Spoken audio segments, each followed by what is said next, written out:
Hi, welcome to Future Ready Freight. My name is Sarah Feeney, Director of Operations here for our Managed Trans Division at Mariner. To my right, I have Travis Vedral. He's joining us from Univar Solutions. He is Director of Transportation. Correct. Welcome, Travis. Yes, thank you. Thank you for having me. Excited to be here and great to see you again. It's been some time since we've last worked together years ago, decades ago, when you first shepherded me into the logistics industry. So yes, super happy to be here talking today about some advancements in the transportation industry and sharing my time here with Mariner. Yeah, definitely. We're going to talk today about your unique RFP process. So really excited to learn a little bit about that.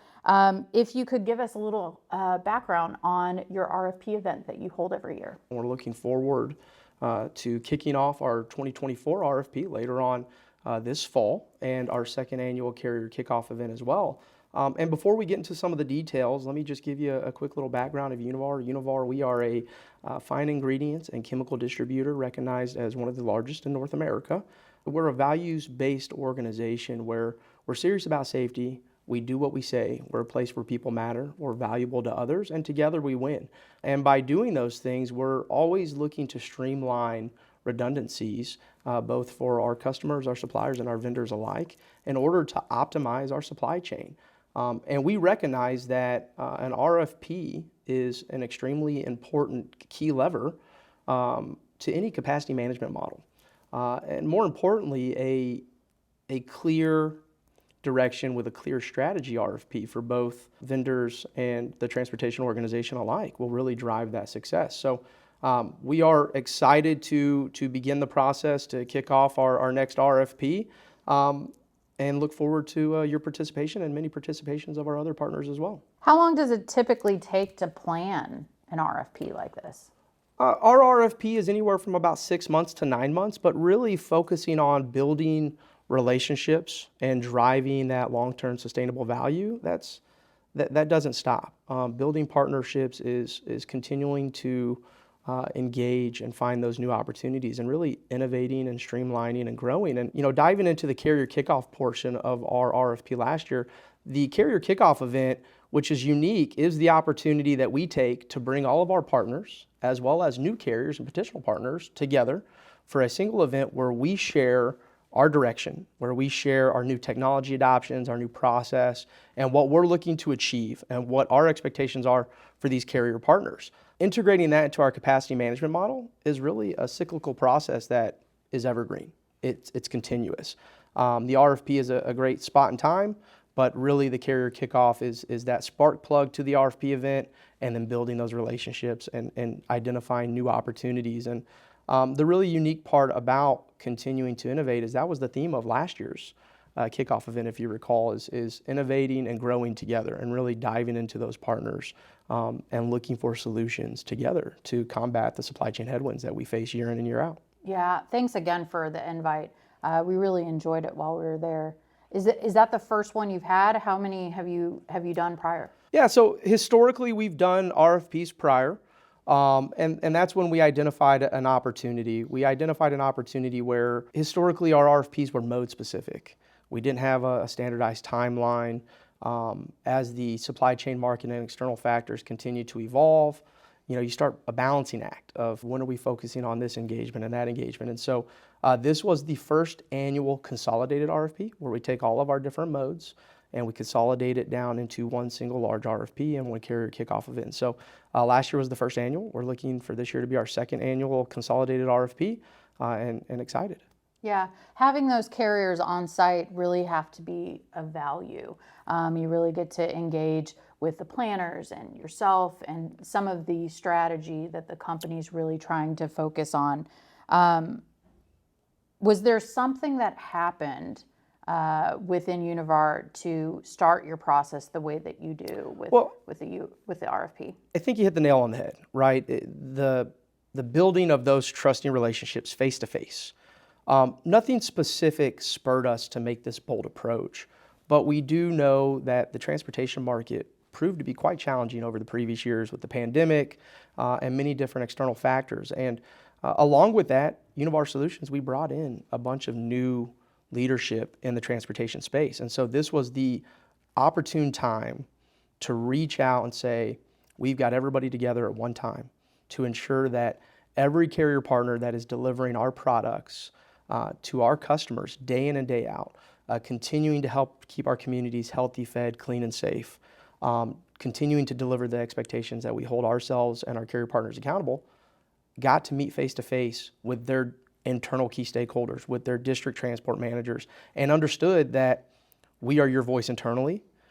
For the headwinds that you face, for the challenges that you face, you come to us so we can streamline those processes and alleviate some of those burdens so we can meet the expectations of our customers. And so it was a great event to look at all of that together and say, hey, now's the time to do this, now's the time to meet. And it was such a success that we want to continue to do that. Yeah, you hit on it a little bit. As far as goals that you wanted to achieve, are there any additional goals that you are looking to achieve or that you wanted to achieve through that process? As far as goals go, another one of our goals, right, is we're valuable to others. And this is where, and along with Together We Win, where we compete to win, and valuable to others is we collaborate together to remove challenges for a common goal. In order to continue to provide for the communities where we work and live. And doing that, the goals were to get us together, to identify what are the expectations, what are the true partnerships, and removing that lack of trust, removing the challenges we had witnessed in the prior markets, and coming together and say, hey, we're here for a common cause, we're following the values that we believe in, and we want to share those values with our carrier partners to show that they're not just words on the wall. We are bringing you in to our organization to help achieve a common goal, right? And again, to effectively deliver products that keep the world moving. Definitely, definitely. What challenges still are prevalent in RFPs that you guys are trying to avoid? Challenges in RFPs continue to focus on data. Data is always one of the big challenges, especially with our business. We don't shy away from it. We look to overcome those challenges. And as an objective of our North America transportation team to maximize our transport capabilities, we seek to leverage data and technology, and we seek to do that to be more transparent. We want to ensure that you have all the information you need at your fingertips to safely execute deliveries and to safely transport our freight to our customers. And so data such as seasonality, when can you expect to have demands spike? When can you expect to have different seasonalities impact different lanes and businesses? Lane volume, accuracy in lane volume, right? And the more data we can provide through these interactions, but also through leveraging our technology, the more clear understanding the expectations are to have a successful RFP and to continue to have a successful, flourishing relationship. Makes sense, makes sense. I know that you guys are heavy in your bulk side of your business as far as mode goes. Definitely have some dry van, hazmat, truckload. When it comes to the carrier invitation process for that dry van, hazmat side, are you trying to look at a certain percentage for asset versus brokerage? Is it like a 70-30 cut? Like, what is the ratio there? No, that's great. We walk into every RFP event with targeted baselines.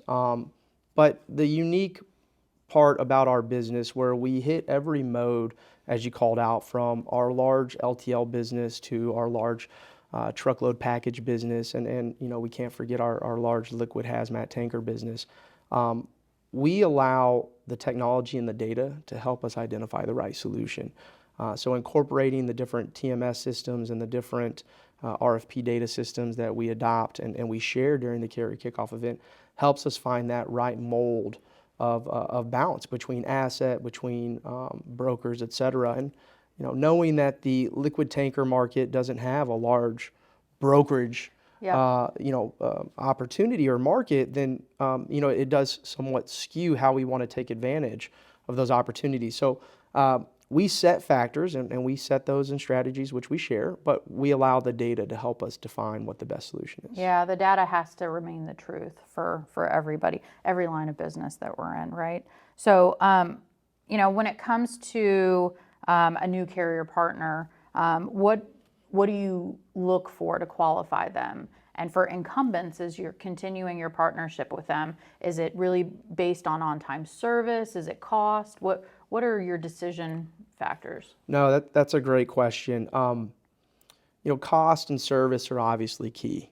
They're the effective and the efficiency of delivering any transportation strategy, but there's more to it. There's more to understanding the solutions that we need to choose and how we can do that, such as data transmissions. I know we keep talking about data, but how do we streamline, again, as our value to streamline and remove redundancies, how do we streamline data transmissions?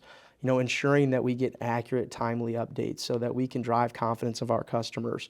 We're a large organization that desires to be nimble so that when we tell a customer we are going to deliver on a Tuesday, we expect to deliver on a Tuesday. So, the capability of sharing that data quickly and efficiently.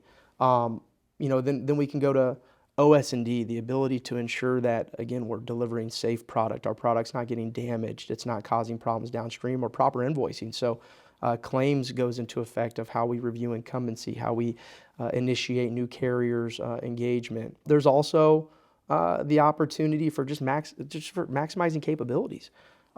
It's a unique market. There's a lot of carriers out there, and we strive to find the right carriers that fit our business the best in each mode, as we discussed. And so really just understanding, do you have the capabilities to execute the piece of the business that we're discussing? And are we being transparent with those expectations? And so reviewing incumbencies, reviewing new engagement carriers, asking them if they're hazmat endorsed, if they're tanker endorsed, if they have the right network in the area that they're targeting. Those are key discussions that really begin during the carrier kickoff, and they don't stop. They go through the whole RFP process.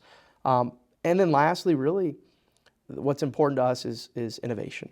And again, the theme of last year's was innovate and grow together. We look as a mission to streamline, to innovate, and to grow.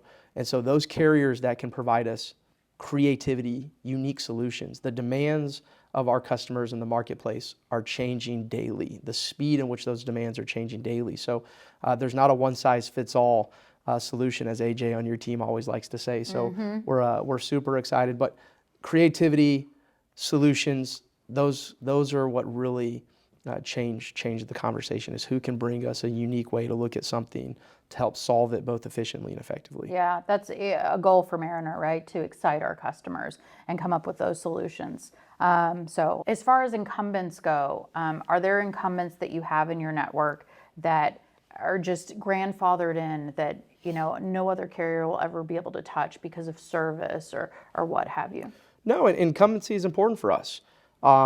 We value partnerships, as our conversation is leading to today. But with that being said, we expect incumbents to continuously to adapt to the new technologies that we're working together, to provide us feedback so we can help remove their challenges, so we can streamline together. But we expect our incumbents to also stay competitive in the marketplace.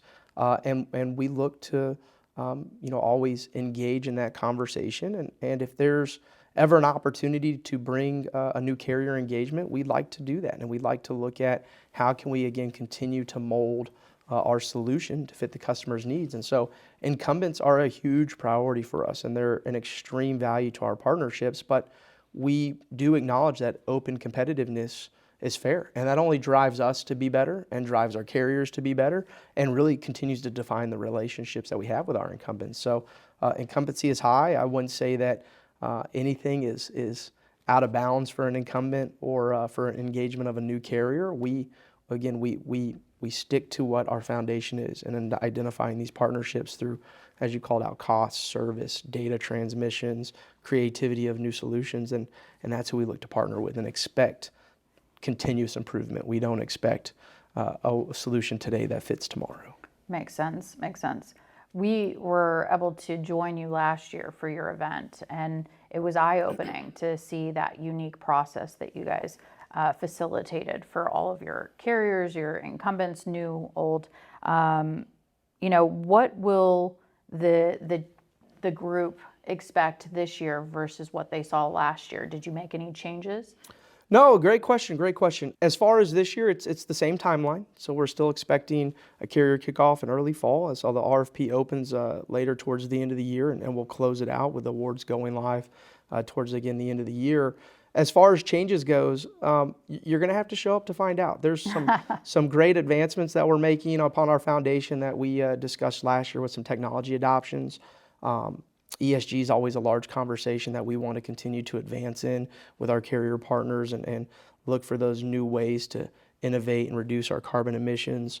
But as far as the specifics, you're just going to have to wait to find out. What a cliffhanger. So I'm looking forward to seeing what happens and what changes you guys have made.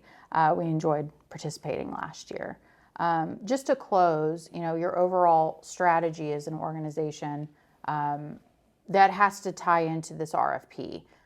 Can you share a little bit about that? Yeah, an RFP is key, again, to any capacity management model.